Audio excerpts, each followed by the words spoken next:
So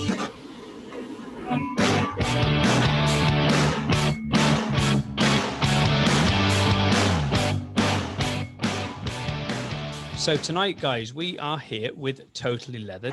And we are talking all things social media, SEO, and web development. And we have Leena Marsh on from Digital Paw as our special guest. And we have 7 other guys, which are all leather technicians around the world, talking about social media with Leena. So, hi, Leena. How are you doing?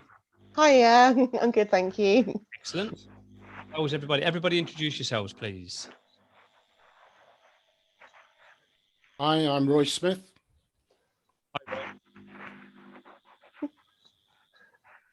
Hi, I'm Matt. Hi, Matt. Hi, I'm John Morrow, live in Dorset. Hi, John. How are you doing? Thank you. Hi, I'm Dave Wellman, and I'm based out in Essex. Hi, Dave. Hiya. Hi, I'm Bert in Belgium. Hi, Bert. Hi, Adam.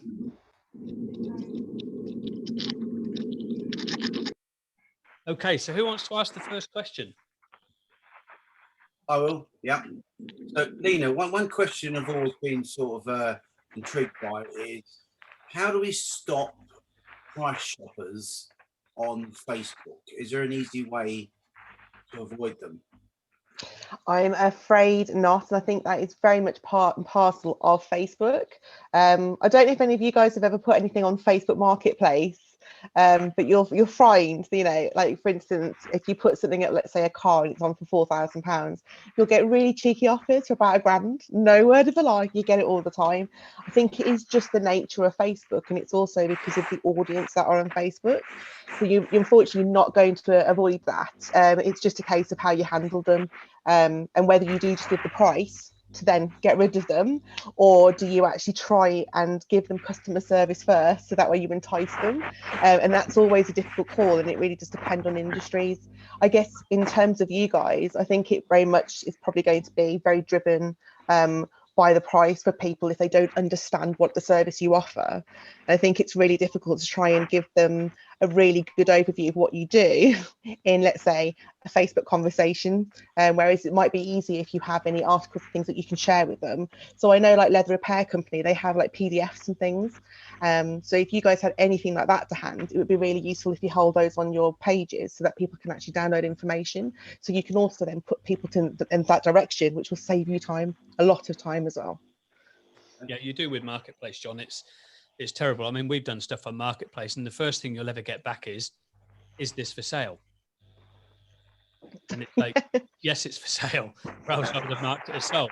Well, how much is it? Have you looked at the advert? Yes, we have. Okay, so the price is there. Yeah, but how much do you actually really want for it? That's the price that's in the advert. So you will get a lot of time wasters with, unfortunately, with the, with Facebook. It's all part and parcel of the game, I'm afraid.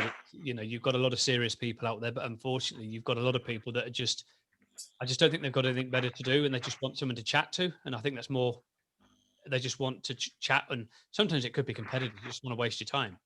Right. Yeah. I think people also have an understanding that on Facebook you can haggle, that it's just become one of those places because of Marketplace. Like I know that when me and Dave were speaking about it, it was that dilemma of where do you invest your time? If you're investing your time on Facebook, you do run the risk of people not necessarily looking for your service. So it's about trying to get them to notice you. Whereas if you go down the routes of, let's say, Google AdWords, someone's already typing in for your service, and it's just getting them to click onto you and to notice you. So it's like half the battle is already done, but then you have to pay for that premium. So it's always that juggle. But I know, like Richard, you've done a lot on social media, and it really works. Like you get lots of inquiries come through. Yeah. But it is a case of how hard did you have to work at the beginning to get that to where you are on Facebook? Yeah, it's a lot of hard work, and you're learning all the time, John. This is the thing with it. You've got to look at Facebook has a lot of data if you can understand it. I mean, I don't personally understand it all fully. And this is why obviously we have Leena to help us with things. And it's just understanding that data. And it's just some of the things that, Leena looked at again with our Twitter account, and it just opened our eyes to what audience we actually had. And we were all these years, we were probably targeting the complete wrong audience. And Leena told us within a few seconds what audience we should be targeting, so it helped us immediately.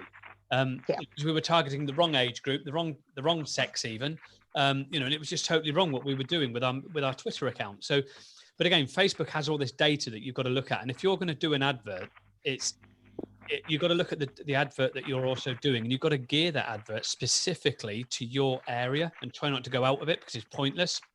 And then look at what you believe is the customers that you're getting through the door. So it's pointless advertising to an 18-year-old if all your customers are between 35 and 65. So that's your target audience, is 35 to 65. And then look at the split between male and female. And you can then go right down. It can help you go down to like, ethnicity and stuff like that, right the way down and narrow it right down to what sort of cars people drive and interest and everything else. The data is there. It's just trying to find it and understand it. I can't find it. I don't understand it because I haven't got the time to, but that's what Leena does and what Chris, her husband, does. And that's what they do. And that's what they work together to do. And but as a team, it's really great. They helped us enormously. And one of the big things, I think, if you're ever doing Facebook advertising, is to always check something called frequency in your ads. Because frequency means the number of times an individual person will have seen that advert. So let's just say someone's looking to buy a new car. Well, then you would expect the frequency to be quite a lot because it is an expensive purchase, buying a new car. So typically you'd expect it to be anywhere between 15 to 20 times that your advert will be seen by the same person, because you need that repetition.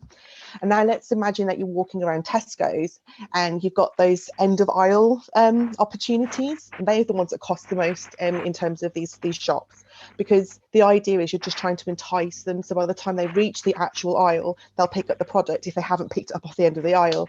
So for your kind of products and services, you're probably looking at between 5 to 8 times, and any time after that, you're thinking, if you're having to target someone 10 times for them to actually contact you, is it therefore viable? And so you can work backwards from there and go, well, how much am I spending per customer, and therefore is it worth my time? It's one of the things that when I had training from Facebook myself about their adverts, that was one of the things that I actually got told, and it saved us a mini fortune by looking at that, because we realised we're targeting a local area, for instance, which I'm sure you guys will be doing. You'll be targeting a local area and hammering at the same people, but if you've not changed your advertisement, if you've not changed the graphics or the way that your tone of voice is and try different things, people will just switch off. And so what you're doing is it's just costing you more each time to target the same person, which is, poor use of money. Could be better invested. You had a question, I believe, Roy, or did you want to ask something else, John? Well, just really, because the type of business that we do, is it good to put before and after pictures on things like Facebook, Instagram, or does that look a bit sort of, is it better just to put your profiles on there, the business logos and stuff like that, make it look more professional looking? What's a good way to do it? Okay, so we've had the benefit of being able to trial this with Leather Repair Company, and whenever we do social media, it is a case of test everything. It's never ending. You're testing everything, and right now, the one thing that we found that really does work is before and afters. Like, they do work. They genuinely do. And one thing that we can't get enough of, and I keep saying to anybody, any small businesses, is videos. Do a video. I think it increases engagement on Facebook by 350%. They're more likely to see your advert or see your post if you have a video. All it needs to be is 10 seconds. Just record it at the beginning, what it is before, and then show it, to cut it. You can use phone video editors. It's free. They're all free and they're so easy to use. So you can just show a quick before and after, and then a progress of how you get there. And Richard utilises videos, and it does exceptionally well. And especially if you then have a website, the idea of utilising that video on your website gives you so many more bonuses that you could. It's unreal. It increases the length of time that someone's going to stay on your page, which also tells Google that people trust and like what they see, so then Google's more likely to rank you higher.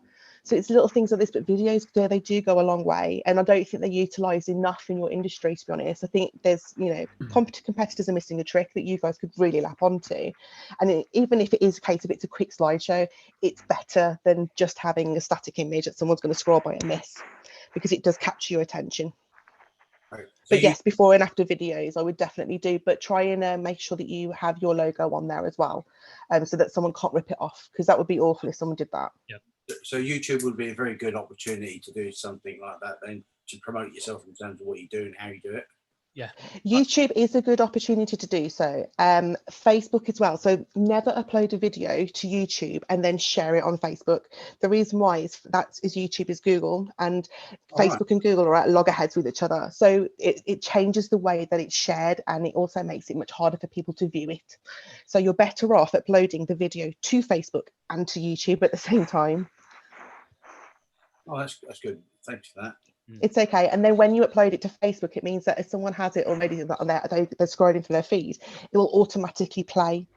So then they won't have to click on the link. Like if it's a YouTube, they have to click on the link and go to view it. This time it just automatically plays, which means your chances of you getting more visibility and getting seen increases exponentially. I think it is 350% when I last looked. Well, one other question before I pass on, something else jumps in. So when you're doing your YouTube, is it a good idea or a bad idea to switch the comments section off? Because with YouTube, you can get a lot of negativity on you doing things wrong. That's not the way to do it. So is it worth just switching that off and then just showing the video and don't have comments on it? I always personally leave them on, and I have done, even with all the negativity, because we respond to it and we deal with it in a professional way. Or if it's so bad, we just delete it anyway and get rid of it. Right. You will find a lot of negativity that goes on this from spam accounts. So Google will automatically delete that, which we get that quite a fair bit. It's like, visit my profile. I'm here to, on whatever, and this is what I want you to come and do to me and tie me up or whatever, and that's the sort of things that you're going to get. So that Google delete them automatically. Right. So you will get a lot of that, and we get a lot of it. And it's just because of the nature of it, because it's leather, it's naturally attracting that sort of attention. But that gets deleted by Google because they notice it straight away within, and I mean literally within a couple of minutes of somebody commenting, it's gone, it's wiped out. But we leave the comments on there. So if people's telling you you've done it wrong, if you want, just delete the comment or tell them why you've done it that way and give them your professional opinion, but stay professional with that response and just tell them exactly why you've done it. But Google is a good source, because if you have activity on the video, it drives more traffic to you, because Google and YouTube see that as a very active account, and they will rank you higher up above somebody else. No, that is true. Yeah. Thank you. So, but we're finding now that we're getting more inquiries coming to us from YouTube than we are from Google itself or from Facebook. It's really interesting. That's brilliant. We're getting a lot more inquiries coming that way. And most people, they're always like, how have you found us? It's like, well, we saw the video on YouTube and then we went and found you on Google, and then we found you had a Facebook page, and it's always they found you on Google, on YouTube, then Google, then Facebook, and then they're like, oh, we found you had a website as well, so we've contacted you that way.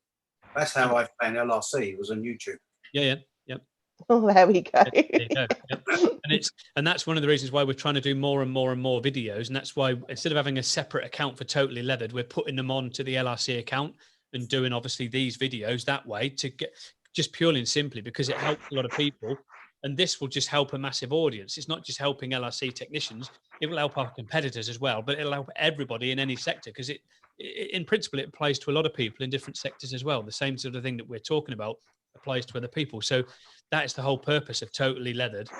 It helps other people, and that's what we're here for. It's an independent, podcast, and that's what the podcast is about. It's to help everybody, and that's what we're here for. Thank you. No problem. So, Roy, you had a question, I believe. Yeah, I'm just setting up a website and putting things together for Google. And obviously, I've come across the word SEO and whatever. And I'm just wondering if there's any tips with regards to how you write underneath to get it to then put the AdWords in. What would attract people? Okay. I'm trying to think how to answer this, Roy, because it's very comprehensive. I can see Dave's face now. If everyone noticed David Wellman's face, we had a 2-hour conversation where then Dave went away for a whole weekend and tried to do it himself and then gave up. It came back to me, because teaching someone Google AdWords, it's not like Facebook ads. Facebook ads is very much designed for an individual to go in and to just play around and can put an advert out there. Google has its own simple way of doing things, which is what Dave was doing, where Google directs you and makes it really simple for you, Roy. But the problem is you end up having so much wasted spend. So I've seen customers who have gone down that route, and then they're targeting people in India, and they're a UK based company, and it's just because Google effectively is there to take as much money from you. So it will recommend keywords for you, and it will recommend locations that aren't necessarily good for you. So it's really, I would say, if you're ever going to be looking at investing in Google AdWords, because it is so much more expensive than Facebook to target as well, you are better off sitting down with a professional and actually spending an hour or two, or at least asking them to do so, to have it set up for you, because the amount of wasted spend that you could have is just exponential. But now, in terms of SEO, you could use the Google keyword the Google keyword planner tool, it's called. And that's what we all use as agencies, amongst other tools, when we're trying to find keywords. And it's those key terms that you'd want to use when you're thinking about your SEO strategy, so what to put on your website. And by using the keyword planner tool, it tells you how many people a month are searching a particular term, and how actually competitive that term is as well, which will give you a good idea when you're writing your content as well of the keywords that you should really be focusing on, and other ones that could complement that as well.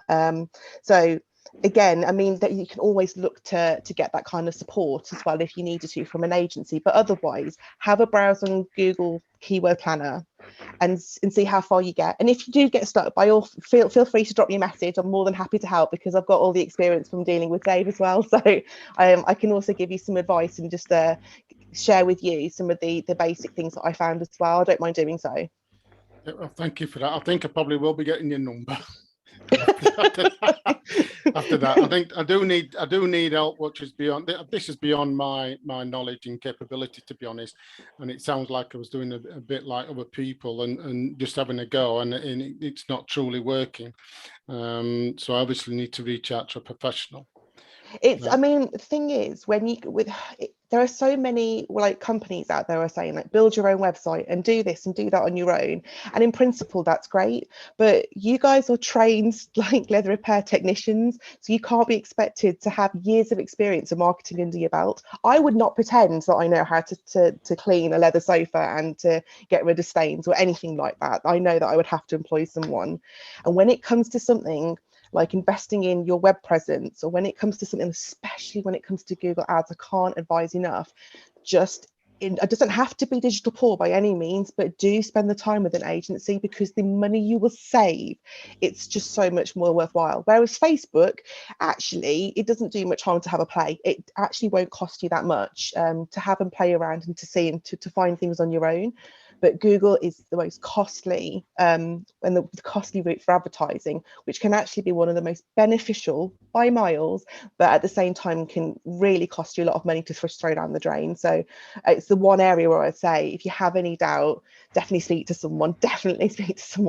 You'll be far better off doing so. Okay. I mean, when we first started off, Roy, or not the business, but when we first started off decided to do Google AdWords, to give you an indication of how wrong you can get it, we set our Google AdWords up, and in one day I spent £1,000. God. Oh no! We then paid a company to do it, and they then spent £100 in a month, and in that £1,000 I spent that day, I had 0 inquiries, but in 1 month I ended up with 300 inquiries. Wow. £100. So that's the difference between, but then that agency then decided there was like a lot of things I didn't realize, and it was some company over in Manchester, and they were basically a rip-off, because all of a sudden there was loads of other things in there that I didn't realize, because I was totally naive to it, that I ended up having to pay for this and that and everything else. Whereas, someone like Leena, what you see is exactly what you get. There are no extras. What you are told, you get exactly that. So just find an agency that you can trust. And that's why I wouldn't recommend anybody that I didn't trust. And that's one of the reasons why we brought Leena on here today, is because it's somebody I can trust. I've met personally, I've known for a few years, for quite a few years. And it's what it must be 5-6 years now I've known Leena. So and I've met her a couple of times as well. And, we've spoke quite regularly. and we've been friends all that period of time on Facebook as well, and spoken quite regularly. So I mean, it's somebody I know, and I wouldn't ever recommend anybody that I didn't trust or know I could trust with other people's stuff and my own. It's as simple as that. Well, thank you. Yeah, well, yeah, I'll reach out. Another thing I wanted to ask is the analysis tools. When you use analysis tools on people searching, if you're going to look at that to see what you need to do next, is that something you advise we do, or is it something you do as part of a package? So are you referring to Google Analytics and looking at the data when people come to your website?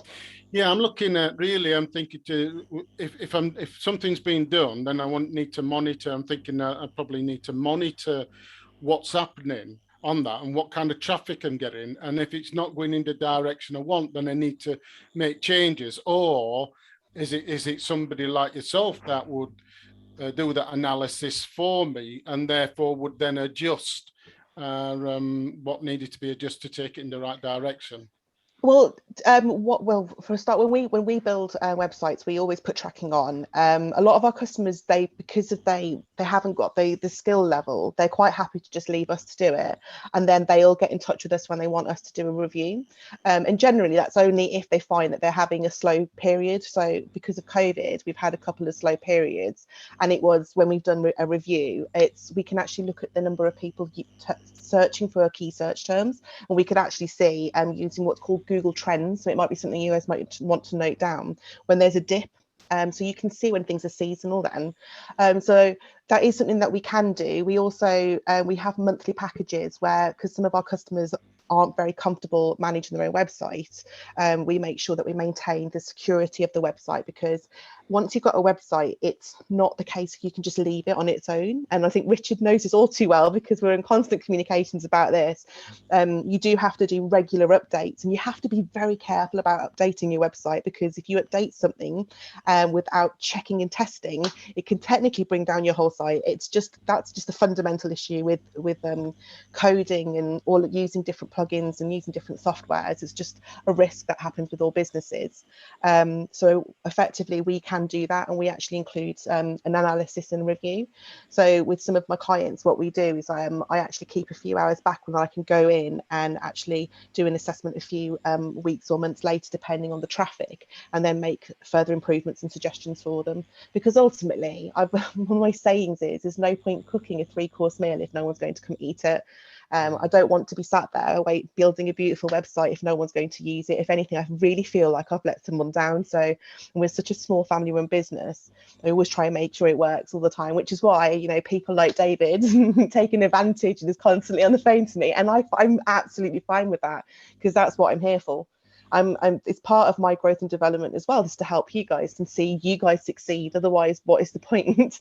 That's kind of our motto behind this, and that's why Richard's on the messaging me at 5:30 in the morning asking for help.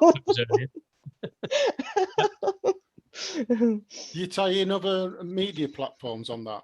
Because we mentioned a few, Facebook and YouTube and Instagram. You tie that, and you tie all them together as well? Yes, we do have packages like that. So that's my husband, who manages the social media more so. He's an ex-English teacher, so he also writes a lot of the content for the website. So you can't really beat it. As a team, we're actually really fantastic now. So he does Facebook, he'll do Instagram, he does LinkedIn, and he'll do YouTube as well. So we'll upload the videos and stuff as well for clients. We don't touch things like Snapchat and whatnot. We don't target teenagers and the younger audience. It's just not our area of expertise, and there are other agencies who will do a better job.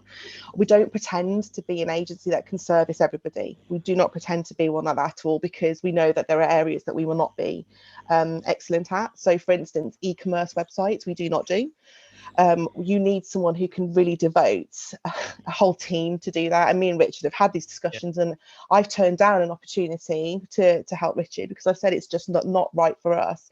We're far stronger at lead generation sites, because that's where I've got over 20 years of experience in. So I'd rather focus on those areas, knowing that I can actually deliver. So, and then social media is one of them, especially when it comes to the likes of Facebook. where, you know, I look at Richard because he'll understand of when I've worked at previous companies, the difference that I've made for them. To the point that over 10% of their leads were generated for free through Facebook, and this company was spending on average £675,000 a year on marketing. Wow. Yeah, so it's a lot of money. Yeah. Yeah, thanks for that. That's it from me with regards to questions, but I'll come back in touch with you. I'm sure we'll be having another conversation in the future. Leena is in the LRC Technician Help Group anyway, Roy, so you can always connect to her that way. So she is in there as a member anyway, so in that private group, so she is there. Adam, did you have something? Are you ready? Hi, I've got a few questions with Leena. I'm pleased to meet you for starters. And you. Where would you say is the biggest mistake people are making when they come to doing their own advertising? I would say the fundamental issues that I always see is people don't often go in and review their adverts quickly enough. So there's a lot of wasted spend. So it's also a case of understanding where you're advertising. So for instance, if you're advertising on Facebook, go in the next day and have a look at what's happened, because like with Facebook and Google, they're just there to spend your money. They have no vested interest into whether you succeed or not. They really don't care. So the best thing for you to do is to take an active interest and go in and have a review and see how well something's doing. And if it's not doing well, don't leave it for another day. That's what I see a lot of clients do. Turn it off. If it's not working, turn it off. And always, one of the biggest things that I see a lot of clients doing or not doing is they don't do what's called A/B testing. So you should always have two adverts running in conjunction with each other. And so therefore it splits. So Facebook showing 50% of the audience advert A and 50% of the audience advert B. And that way you'll start to collate data and go, well, this advert works far better than the other advert. So then you know which one to prioritize. People just kind of put up one advert and hope it's going to work. And then when it doesn't, then they say, well, Facebook doesn't work for me, for instance, you know, and they'll do the same thing with Google. Google doesn't work for me. But actually, you need to be going into the data and you need to be doing regular testing and reviewing. It's a never-ending cycle. So those are the key things that I'd say, because it could be something as simple as your call to action. Call to actions mean so much. They're often underestimated. But putting an exclamation mark at the end can increase your conversion rates by 110%. You know, it's little tiny things. The color of a button on a website can mean can completely transform your click-through rate. So one of my clients, we changed the color of their button from blue to red, and it improved their click-through rate by, I believe it was 330%. So it can make a difference, but the thing is, they didn't know that. You have to go in and you have to trial things. So Adam, I'd say just keep going back and reviewing. Don't just sit there and hope it's going to work.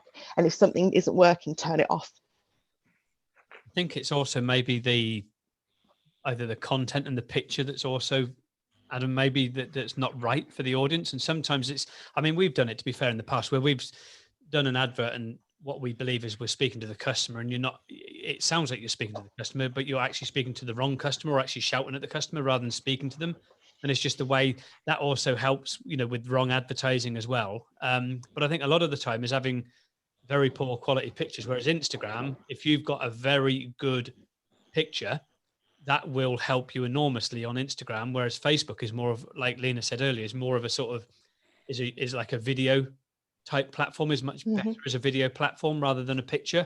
So they work better on Facebook, I believe, than what pictures do. Whereas on Instagram, pictures are far better, than the actual video content. Yeah. And trying different images. Sometimes don't be safe, be daring. We did a campaign where we had what was a dog on a bodybuilder's body with a Superman V on him, the Superman symbol on him, and it was it was like a woof, and then we said something or other, and it worked so much better than our standard we do websites or something along those lines, because we've trialed so many different ways to market, to make sure we're also hitting the right audience, like Richard says, because sometimes you'll get loads of inquiries and you're patting yourself on the back, but if they're not leading to conversions, then it's still a failed campaign. So it's about kind of understanding who your audience is. For instance, if you're targeting, let's say if I was targeting Yorkshire, I would use some of the vocab, the way that they speak, and put that into the message. If I was based in the Northeast, I would write as though I was from the Northeast to try and make it more homely and associate to that audience. Now, you guys will live in your areas, so try and relate to your audience as best you can, because I think that's also gives someone the added benefit of realizing that you know their location, so it instills trust as well. So a good one, Adam, is we're from Yorkshire. We'll just write the advert on a paper bag and put a picture up. I was thinking of the cob example, but I was like, I can't remember what people call it now. That'd be a good one. Yeah, we're from Yorkshire. We like to save money and do things on the cheap. Here's a paper bag with our advert on. That'd be a cracking one. That I tell you what, though, I bet it'd be worth a try, because I reckon you'd get some good interaction with it. I think. I reckon you've dropped your patty out your bread cake. Yeah. Yes, that's it. Bread cake. Yeah. Oh dear. Yeah, it'd be a good one for Yorkshire, definitely. When you say you go on to check the the results from the advert, what is it you actually should be looking for? So you should be looking for, yeah, so when you're looking at your Facebook advert results, you need to have a look at, let's say, how many impressions have you got, how many people have actually interacted. Now the thing is, it will show it has engagement on there, but engagement could mean anything from a person like commenting to liking, reacting, or to actually giving you a lead. So the best thing for you to do is to actually go, well, conversions are the reason why I'm advertising. It's not for brand awareness on this occasion. So therefore, how many inquiries have I got to the end of this? So look at your budget and how much you spent, divide that by the number of inquiries and go, okay, so on a simple term, I've spent, let's say, £5 for a lead. And is that within my budget? Is that what I wanted to do? The other thing that I did mention is to look at the frequency of the advert so that you're not targeting the same person over and over again with the same advert, because eventually it does become tiresome. I've seen companies do it, and I just, after about the 10th time, I'm like, oh my God, like, will you not learn? Stop targeting me. And actually, if they changed the advert or made it more refreshing, I may have been okay to see another advert from them. But ultimately, every single time you're advertising to the same person, it's costing you to target to that same person. So you need to understand your audience to save money. Like Richard was saying, profiling your customer and drilling down to their behaviors, or let's just say job type or interests. So you can look at interests. You can see like how many people are interested in automotive, how many people are interested in, let's say, gardening. You can also look at their behavior. So what kind of things do they say that they're interested in? What kind of things do they like? And also you can look at their jobs and the job description. So you can say, like, I want to target, I don't know, let's say marketing executives. So when you guys are speaking to your customers, you need to get a really good and clear understanding and profile your customers of, is there a similarity? Are they all really affluent people who happen to drive Bentleys? Because if that's the case, then target Bentleys when you're on Facebook ads. That's how you kind of save some money, rather than this. It's called spray and pray measures. Don't spray and pray. Try and understand your audience so you can drill down and hone in, because that's where you can save money, and you'll find that your cost per conversion comes down as well. It's very specific.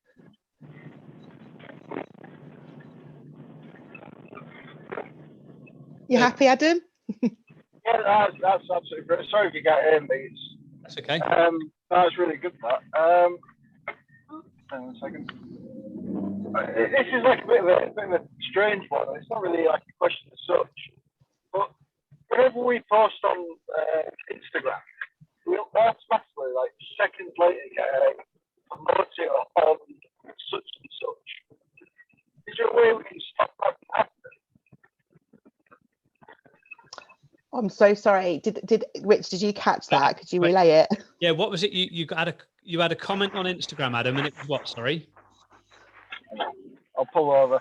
The moment we post on Instagram, no matter if it's on like the business page or the podcast page, we'll automatically get a message, and it's a different person every time, saying promote it on their link page. Yeah, I know, I get that, and I don't know how you can stop it. It's like spam accounts And all I do each time is I just block them every single time. They drive me mad. I saw it on Totally Detailed. They've done it on there, hadn't they? One of the posts saying, promote it on so-and-so. And I don't know how you can stop it. It's just fake accounts. I report them and they don't get taken down. It's always the same story. Facebook are like, we don't see anything here going against our community standards. Get a grip, guys. You can tell the woman's a prostitute. You know what I mean? It's ridiculous. She's advertising a name. Come and join me on WhatsApp for sex. It's like, Jesus Christ, it even says it in a profile. And apparently it's not against community standards. Well, maybe Mark Zuckerberg likes it. I don't know. But, that might be. I mean, unfortunately, the only real way that you can do that would be to change privacy settings. But as a business, you don't want to do that because then you're limiting yourself to only receiving messages from friends. So to be fair, Richard, you are doing the right thing. Just report. And yes, they may not get blocked, but report and block, because the thing is, if they're messaging you, they'll be messaging 100 other businesses. If 100 businesses reported them, then they would get blocked. It would work. So the best thing is just to do what you're doing, really. Unfortunately, Adam, it is just a complete waste of time. I know. I get the same sometimes through Facebook when I get really excited. Oh, we've got one new client, and then no, it's just spam. And it's always the same. It's always some absolutely beautiful woman who wants to offer her services. So no, I totally understand that the best thing to do is just to block and ignore. Yeah, it's always the case, unfortunately. So do you have anything, Matt? Hi, Leena. Yeah, it's just a Google question, really. Okay. What is the best way to get you up the ladder on Google if you was to search within your area? Obviously, I've got my website and I'm on Google myself, so I get my reviews. I get my customers to try and do me reviews to get my reviews up. So I do my pictures on my website and my before and afters, and I'm trying to do my SEO and writing in description of the picture and what's happened. I've also got a blog on my website as well. Is the other thing a video, like you've mentioned? To add a video to my website. I mean, first off, Matt, can I just say it's really nice to see you go, I've done this, I've done this, I've done this. Like, that's a lot of the time I have to explain for people to do these things. So for a start, the fact that you've got a website is great, because I always believe it's important to spread your risk. You should never just rely on Facebook, because, for instance, they did an algorithm change in March and it's had a major impact on loads of small businesses who are now scrambling around trying to get a website, hoping it's going to deliver them leads immediately. And it takes time. It takes time for Google to trust you. The second thing I would say to anybody is to set up a Google business page and to encourage reviews to your Google business page, which it sounds like you've done, which is fantastic, because I've got Google business, because I have tried Google ads for a couple of months just to test it out, to see what happened. And the first month I spent like £82 and I got about 7 to 10 inquiries on it. And the second month it went up to £132 and I got the same amount of inquiries. And then I just stopped it then. I've paused it at the minute.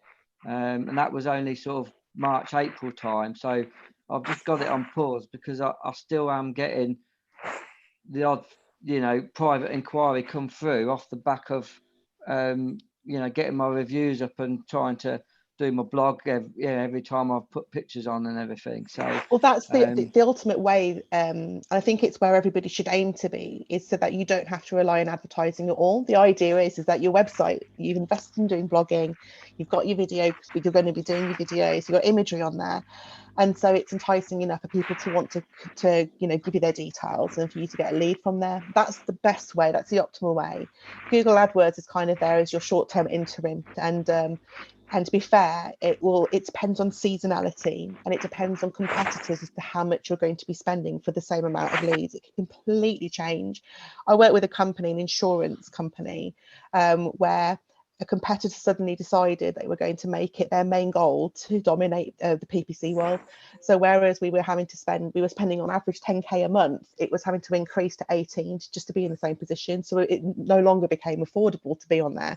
I mean, that's big money that I'm talking about. But when you're talking about, you know, £80 having to go to 120, was it? That's a lot of money to suddenly jump up to.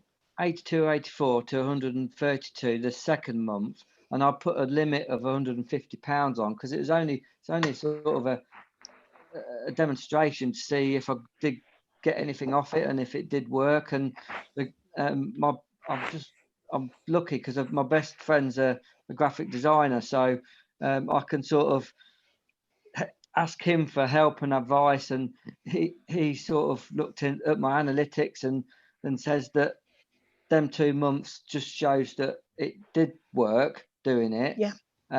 With the words that I had in there and everything. So, you know, I can sort of switch it on and try it again at some point, you know. It sounds really good. And what you can do with Google Ads now, because you'll have been gaining data, is go in and look at poor performing keywords and make them negative key terms. So that means you're not going to be bidding on those key terms in the future. That's how you'll save money. So you have to wait until you have enough data to be able to do this. It's what I'm waiting for. So then I can sit down with Dave's account and then do that. The idea is to go, right, so let's say we've got hundreds key search terms, but only the top 20 converted and the rest didn't. Well, how much were these other key terms costing you? So if you found there was a key term that you were spending most of your money on, but you didn't get one conversion, well, you don't want to have that going up anymore. So what you do is you'd make it into a negative key term. So then you wouldn't be seen for it, which saves that £80 to go elsewhere. Yeah. So, I mean, the other thing is, like you were saying, like you mentioned, you asked, videos, yes, definitely have videos on your website. They don't need to be horrendously long ones.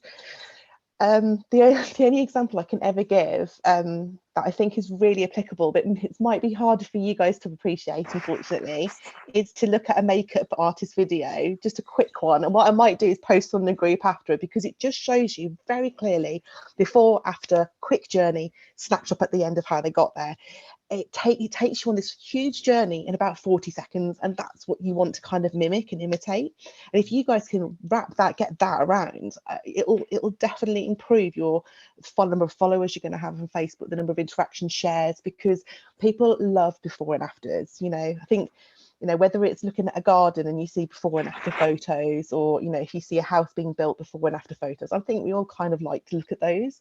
And those videos can show you how you got there. And it also improves your visibility, so people can see how trustworthy you are and the good quality work that you did. And from Richard's perspective, it'd be great if you can get a product in there, because then they can see that his product's being used as well, you know, like Richard does when he does his videos. On your keywords, Matt, how many keywords do you have? I mean, just to give you for instance, with our Google, we've got around 25,000. Yeah, I haven't got that many. The thing is, it's not just keywords, you've got to have key terms. No. So when people are talking, you might have in there, you know, can you repair my leather mate? Yeah, because that's what people are actually physically typing into Google.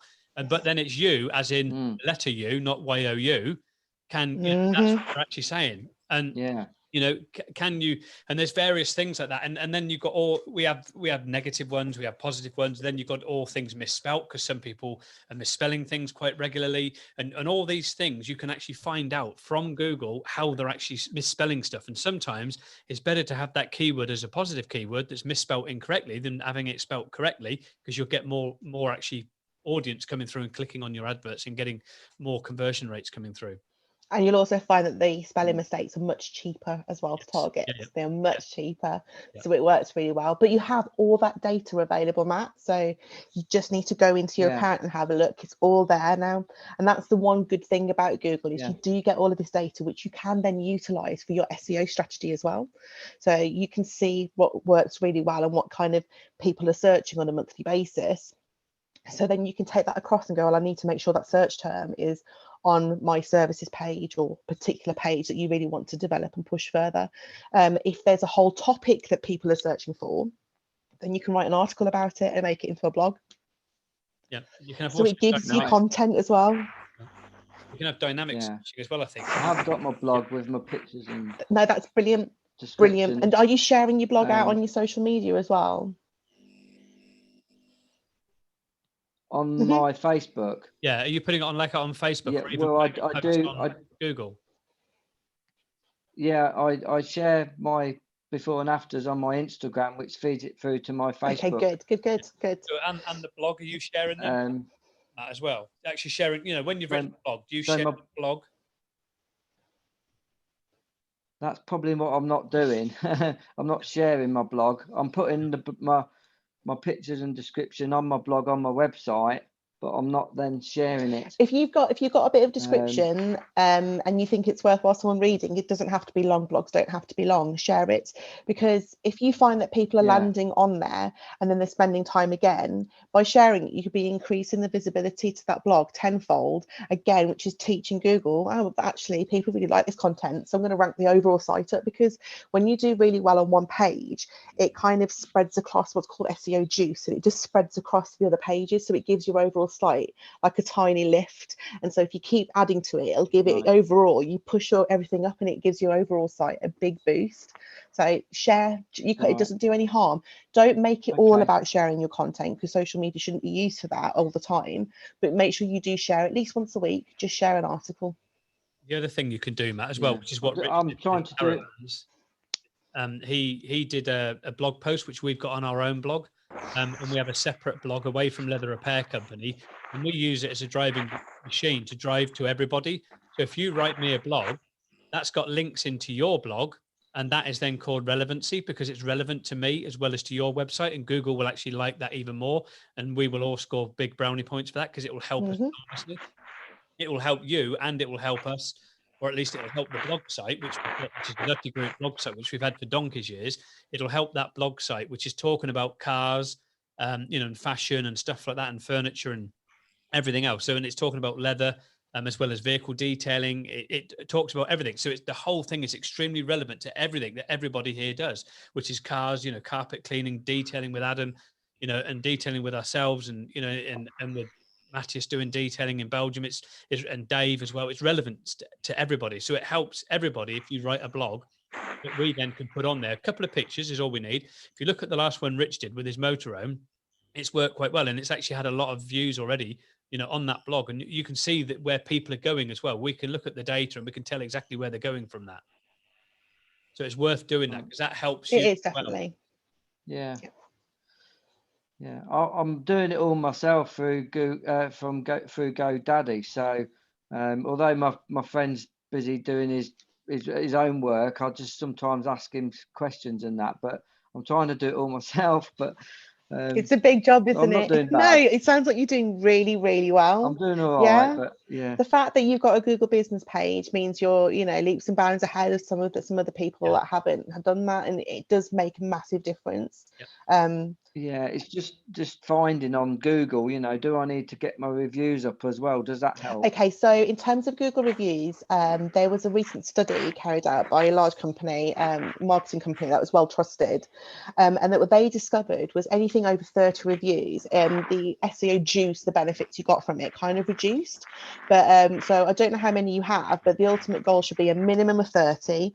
After that, then try and get people to leave reviews on Google Business, and also spread it out and get them on Facebook, because people will go to both. People will look, you know, so if someone's landed on your website, they are going to look on your Facebook page to look at reviews. So you want to make sure you have up-to-date reviews on there. But if someone's trying to find you, then they're most likely to find you from your Google Business page, and they'll see the number of reviews. And that if you have a good amount, it will also help you to get seen better. I think I've got both. I've got Google reviews on my website and Facebook reviews on my website. Okay, brilliant. That's fantastic. As long as you're getting both done, prioritize Google first, just because it will help you leaps and bounds to get seen. But it's always good to get Facebook done as a secondary measure. Do you reply to? I've only got 13. Matt, sorry. Do you reply to them? I do actually, Richard. Yes. Yeah, Yeah, I do reply to them. Good. yeah. So like we do. I mean, obviously, trying to get a customer to leave a review, which is what people doesn't understand, is customers will leave a review and they'll be like, thank you very much for the services you did for me today. I can't believe it. I'm absolutely overwhelmed. It looks like brand new again. Thank you very much. Highly recommend your company. We'll be back again. What have we actually done for them? What item have we repaired? What item have we restored? So we would go back in there and just say, hi guys, thanks very much for the review. We really appreciated it. It really was amazing. The transformation of your Gucci leather jacket came out absolutely fantastic. And the way the guys had prepared it and recolored that, the way the dye went on, they then sealed that. It was absolutely amazing, that transformation of that beautiful lamb Napa leather jacket that you had there. Thank you very much. We really appreciate you, recommending the leather repair company based in Hull. Really appreciate it. Thank you, guys. And that's it, because you've now told them where you are. You've told them who your name is, because the customer never. You've told them it was a leather jacket. It was from Gucci. It was a lamb Napa. You've dyed it. You've coloured it. You've sealed it. You've got all those massive keywords in there that Google absolutely love, and they'll rocket you up through the search engines. If you don't reply with those, those keywords, it's the same. Like if Adam got somebody that gave him a review for a car, and they were just like, I cannot believe the transformation you made. It just looked absolutely brand new, like it was when I picked it up from the showroom. Well, what's that? A bathroom, shower, a cooker, fridge? Could be anything. Do you know what I mean? So Adam would then go in and tell them, thanks very much. I really did enjoy, working on your Chevy Impala. It was absolutely fantastic. It was one of my favorite cars. It had a stunning red metallic. The interior was awesome. It was a mixture of leather and vinyl, blah, blah, blah. I can't believe it. Once we put the ceramic coating on it, and again, you've got all those keywords going in there. So Google realized that person was talking about a car, and that then becomes rankable very easily for car detailing for any people. And that's what you've got to do, and you've got to respond, because trying to get the customer to actually say they've done that is very, very impossible, which is what we tell everybody that comes on the course. If you do it, make sure you do respond to those reviews and actually put the keywords in there when you respond. Yeah, but also don't put a link to your website in, because Google will hide it then. Yeah. So never use your own URL, and ask customers not to. Yeah, they will hide it, definitely. Yeah. So does anybody else have any questions? I've got another one, Rich. Yep. You can hear me now. So if I was to use your agency and I had £100 to spend, what would you do with it? It depends on where you wanted to invest. So the first thing we do is discuss your business needs and understand what it is that you're after. So for instance, are you looking to actually work on your website to make sure that it's up to date and that it's beneficial, it's been reviewed for SEO terms, so it's likely to rank, something like that? Or are you looking to actually get customers in immediately, and therefore you'd look to do some Google AdWords? Or would you like to trial Facebook? So those are the kind of things we'd need to understand. And then it's just a case of helping you as best we can. So some of our clients actually like to do the work themselves, and they just want a bit of support. So they want us to do the keyword research for them, and we'll just do that. And then other customers, they'll say, actually, I know nothing about Google Ads. Could you please set it up from start to finish? And we'll do that again. To be honest, one of the benefits of Digital Paw, because I set up the company a few years ago, the aim is that I've always loved supporting small businesses. I've worked with some larger companies, and I've never got the same buzz or the same high effectively as working for small companies and actually seeing them grow and develop. So we keep our prices really, really competitive. We do, to try and help smaller businesses. And as I know some of you know, we are available all hours of the day, and generally if you just have questions, you want to pick my brains, that's what I'm also here to do. I don't mind. I honestly don't mind. I don't believe that my information needs to be charged all the time. It's, as far as I'm concerned, I've got expertise and you can take advantage of them as best you can, and if you get stuck, I'm here to help.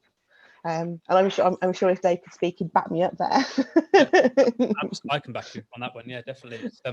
It's the same with websites. I mean, we've looked at various companies with websites, and we've had like prices running into thousands, and Leena was running into several hundred. So I mean, there is a huge difference. And in my opinion, I actually got, from what I've spent in the past in thousands, I got a far better service from Leena, from what is a two-man band basically, compared to somebody with 150 people in the office, which I just felt like I was a number and basically like a piece of dirt on the bottom of their shoe, to be quite honest. And at least with Leena, you feel Yeah, I've got a. You know, you just feel it's almost like part of the family sort of thing. It's a bit like, you know, the IDA network, Adam. It's, you know, you're feeling part of this really nice network that you can trust, and that's what I like about Leena.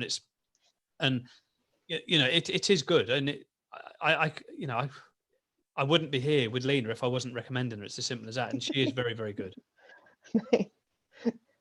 I've got to back that up, Richard. I really have.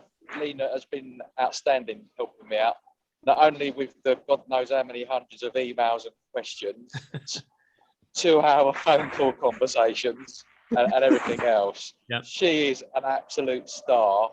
And yeah, if I was going to recommend anyone, Leena is the person you guys want to be speaking to. Oh, thank you so much. We are genuinely just a small, honest marketing agency. I've worked for agencies and I saw them con people out of money. I didn't last in agencies for that reason. I've worked in-house and I've seen businesses grow greedy and mistreat their staff, and I've hated it too. I've always thought that I've got to be able to go home and be happy with the decisions I've made and be able to sleep. And one of the things that I absolutely love is working with people like Dave and people like Richard and actually seeing that I'm making a difference. That's kind of why we're here. I don't ever foresee myself going to a 150 person business. That's not our aim. It generally isn't. We've actually stated it very clearly. My aim is to get enough money to set up a dog's home. That is literally it. So our aspirations are small, but we want to make sure that we treat all of our clients like they are family. And it's also the case of because we know you guys work such a variety of hours, it's really difficult for you to fit into a 9 to 5. And that's the reason why, for instance, I'm here today. And that's not unusual. Like me and Dave have had emails going back, I think, till 11 at night. And sometimes, you know, because I know that Dave's up and he's got questions and I'm up at the same time. So why not? You know, so that's one of the other things that you get with a smaller agency as well. We're not just your 9 to 5. Yeah, definitely. Yeah, it's good. Do you have anything, Matthias? Well, before I never had a website. So before I started Leather Repair Company Belgium or took over Leather Repair Company Belgium.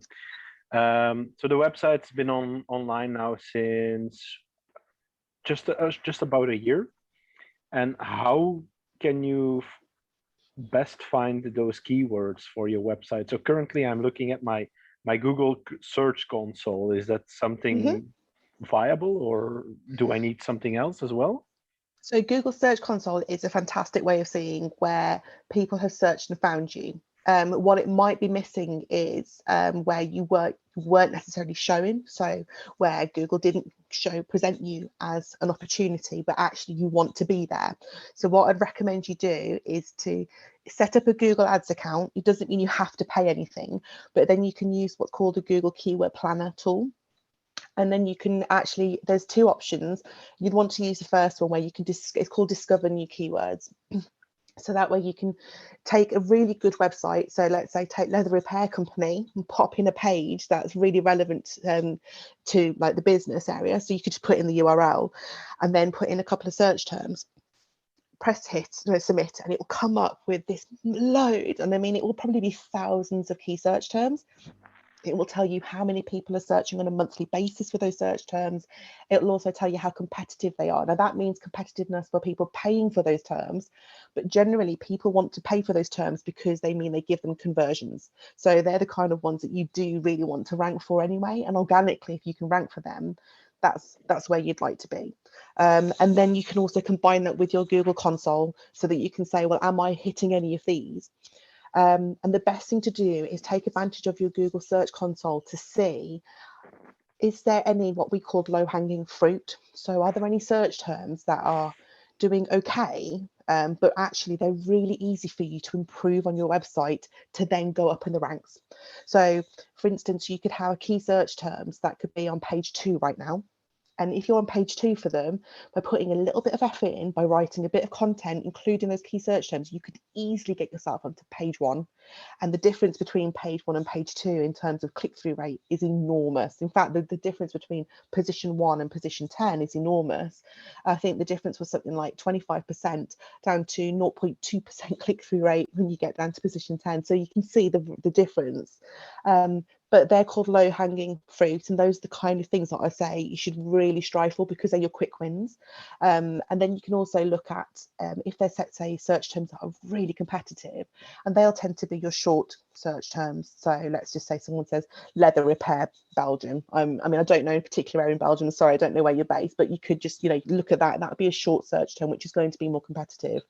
And then you can look at longer keywords, longer tail keywords effectively. So they're longer search terms that people are typing in, which will help you to rank for those, for the eventually for the short one. So that's how you can kind of get there. It's almost like a tree. You're trying to climb up to the top of the tree, but work on your long tail key search terms by using your Google console and by using Google Keyword Planner. And those are the two free ones available. There are other options that are paid for, but to be honest, you don't get much more value for money. So you're better off just going with the free options, combining that data, and then trying to leverage off what you've already got. And if you're not ranking at all for something, write a blog about it straight away, get something on there. And if you don't have a blog area, it is something I would advise. Once you've taken that leap and you've got a website and you're looking to really grow and you have time, blogs are huge assets to businesses. As long as you keep them up to date. Effectively, what you're telling Google is, come back to my website more often because we'll have new content there. So Google's more likely to come and review you, which gives you more chances to go up higher up the ranks against your competitors. And that's where you'll find also what will help, Matthews, which is one of the reasons why we've done the Detailers Forum again, because it's actually based on a WordPress format. Which again, Leena built for us. It's based on a WordPress format that if you use that Detailers Forum, yes, it takes a little bit of time. It's only like writing a post on Facebook. That will help enormously because you can actually put a link in there to your website and that will rank relevancy to your website. But if you've also got a website for all about the details as well as LRC Belgium, what I would actually do is just have a page on each one that links to each other, because then Google will regard that as relevancy, but also link your all about the details back to me in the UK to our Roborn's detailing site, because that's then classed as relevancy because it's car detailing, and also one to LRC from the Leather Repair Company Belgium, but also do one from All About Details to LRC. But on the All About Details, talk about the fact that you can do leather repairs. So then if you link LRC Belgium to that page also, that's going to help you enormously because Google will like that because it's two websites talking about relevant things. But what you've got to be careful of is not over spamming those keywords. We had it with one page of ours where it was a help page and you would click on these different sections about help, and it was linking to different products on our website. And it was linking to the Shopify site, which will go eventually, which Lewis is doing for us. And we had, I think it was 163 links on this one page. Well, Google deranked that page and every page it was linking to because it was classed as spam. So you've got to be very, very, very careful with it. But just one page is all you need. Literally one page with a couple of links on there, one to a product, one to the service page. That is it. That's all you literally need to do. And also what you could do is maybe have a page talking about a bit of history of leather, link it to prorestorers.co.uk to the wiki site. And again, anybody that's got a website, link to the wiki site because that is a massive driving site. The amount of traffic we see now coming through Pro Restorers, because it's becoming very high in the search engine now because it's getting data to allow us to look into it, definitely have links to that wiki site because it will help you all enormously. And that's why we've done tools. You know, that's why we've done them all. We built them all for that reason. Yeah, on the All About Detail site, I already have a link to the LRC Belgium, and I can see that it got a couple of clicks as well. Yeah. Good, excellent. Good. That's really good. Yep.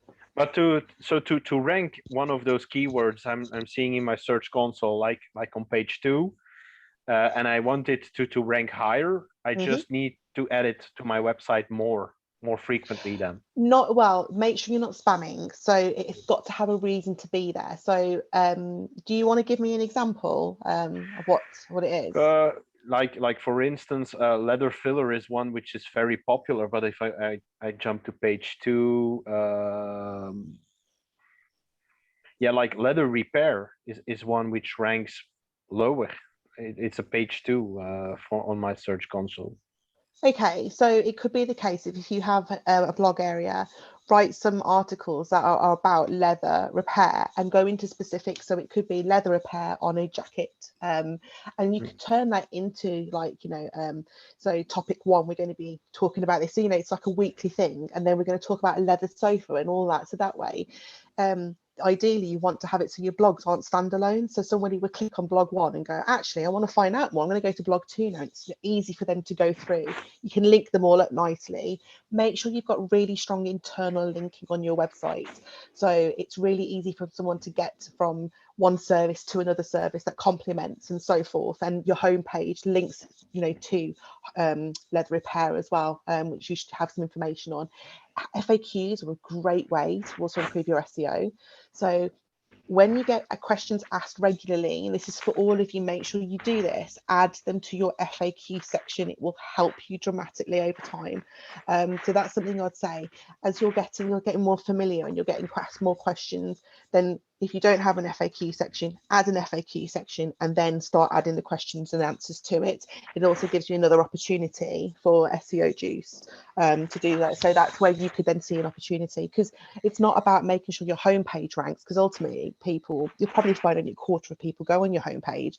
Google is going to rank you higher for that specific page that's specific to a person's search. So if you have a page about leather repair, Matthias, it's more likely to send someone to that page.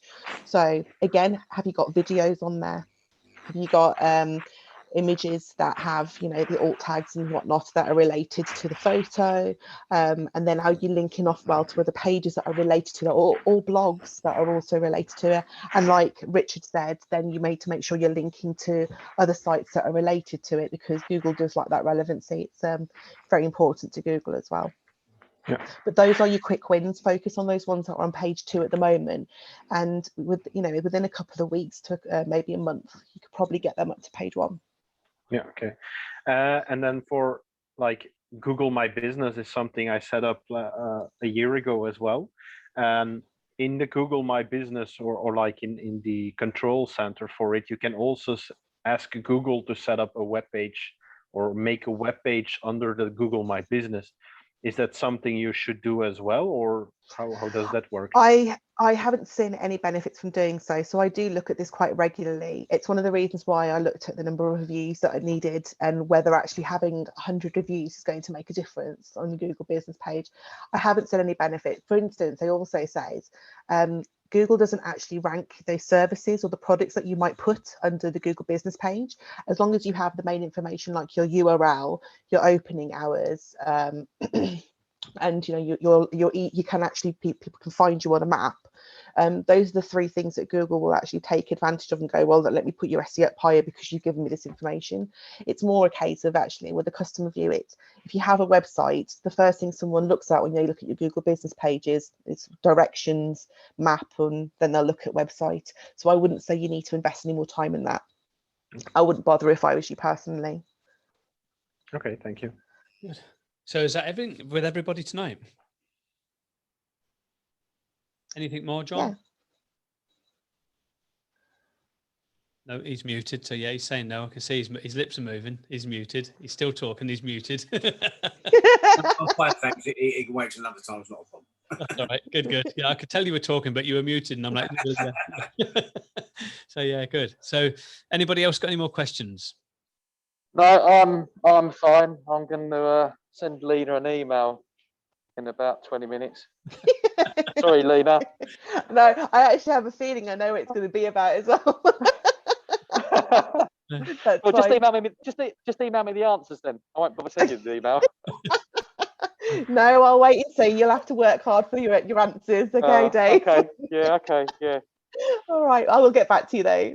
Yeah. No worries. In Liverpool, All right. on you, Dave. Oh, I am actually. Yes. Yeah, I recognise the ceiling. I'm pretty sure. Yes. I'm on a mission. I'm on an errand for an hour, so I'm gonna have to go anyway because I've got to jump on the tube. But thank you, Leena. Thank you, Richard. No worries. No worries. Dave. Cheers. Thank you. Take care, everyone. Stay safe. Speak to you soon. Bye. No problem. All right. So that is totally detailed, and that was our social media SEO website, you name it, Google